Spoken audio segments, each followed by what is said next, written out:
மதுரையின் அத்தனை நீர்நிலைகளையும் ஒரே ஆளாக குடித்து முடித்தவர் யாராவது உண்டா? மதுரையை வளமாக்கும் வைகை நதி உருவானதன் பின்னணியில் இருக்கும் அந்த ரகசியம்தான் என்ன? பசி மற்றும் தாகத்தால் துடித்த ஒரு பூதத்திற்காக சிவபெருமான் நடத்திய ஒரு ஆச்சரியமான திருவிளையாடலை பற்றித்தான் இன்னைக்கு நாம் பார்க்க போறோம். இந்த விசித்திரமான தாகப்போர் பற்றி தெரிந்து கொள்வதற்கு முன்னால் நமது சேனலை நீங்கள் இன்னும் சப்ஸ்கிரைப் செய்யவில்லை என்றால் இப்போதே சப்ஸ்கிரைப் செய்து கொள்ளுங்கள். அதோட இந்த வீடியோவை இறுதி வரை ஸ்கிப் பண்ணாம பாக்குறவங்களுக்கு ஒரு நல்ல செய்தி காத்திருக்கு. மீனாட்சி சொக்கநாதர் திருமண விருந்தில் குண்டோதரன் என்ற பூதகணத்தின் தீராத பசியை கண்ட இறைவன் புன்னகைத்தார். அன்னை அன்னபூரணியை அவர் நினைக்க 4 திசைகளிலும் 4 குழிகளில் இருந்து தயிர் கலந்த அன்னம் ஊற்றெடுத்தது. அந்த அன்ன குழிகளில் வாரி வாரி உண்ட குண்டோதரனின் பசி அடங்கியது. ஆனால் தீராதாகம் அவனை வாட்டியது. மதுரையின் அத்தனை நீர்நிலைகளையும் குடித்தும் அவன் தாகம் தீரவில்லை. அவன் இறைவனிடம் முறையிட சிவபெருமான் தன் சடையில் இருந்த கங்கையை மதுரைக்கு வருமாறு ஆணையிட்டார். கங்காதேவி வரம் பெற்று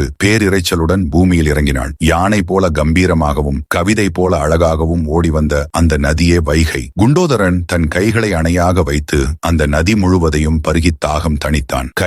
கையை வை என்று இறைவன் சொன்னதால் வைகை என்று அழைக்கப்பட்டது. மகிழ்ச்சியில் பாடி ஆடி அவனுக்கு ஈசன் பூதகணங்களின் தலைமை பதவியை வழங்கினார். வைகை நதி மதுரைக்கு சிவகங்கை, வேகவதி, கிருதமாலை என பல பெயர்களுடன் அருளை அள்ளித் தருகிறது. குண்டோதரனுக்கு பசி தீர அன்னக்குழியும் தாகம் தீர வைகை நதியும் தந்து இறுதியில் அவனுக்கு பூதகண தலைமை பதவியையும் சிவபெருமான் வழங்கியது அவனது பக்திக்கான மிகப்பெரிய பரிசு. இந்த படலத்தை பார்ப்பவர்களுக்கும் கேட்பவர்களுக்கும் பசிப்பினி நீங்கும், சகல புண்ணியங்களும் கிடைக்கும். தன் பக்தனின் தாகத்தை தீர்க்க வைகையை தந்த சிவபெருமான் தன் மாமியாருக்காக 7 கடல்களையும் ஒரே இடத்திற்கு வரவழைத்தது. உங்களுக்கு தெரியுமா? மீனாட்சி அம்மனின் தாயார் காஞ்சன மாலைக்காக சிவபெருமான் நிகழ்த்திய அந்த 7 கடலையும் அழைத்த இடம் இன்றும் மதுரையில் இருக்கின்றது. அது எங்கு என்று தெரிந்தால் கமெண்டில் தெரிவியுங்கள். அந்த 9வது திருவிளையாடலை பற்றி தெரிந்து கொள்ள அடுத்த வீடியோவில் இணைந்திருங்கள். ஓம் நமசிவாயம்.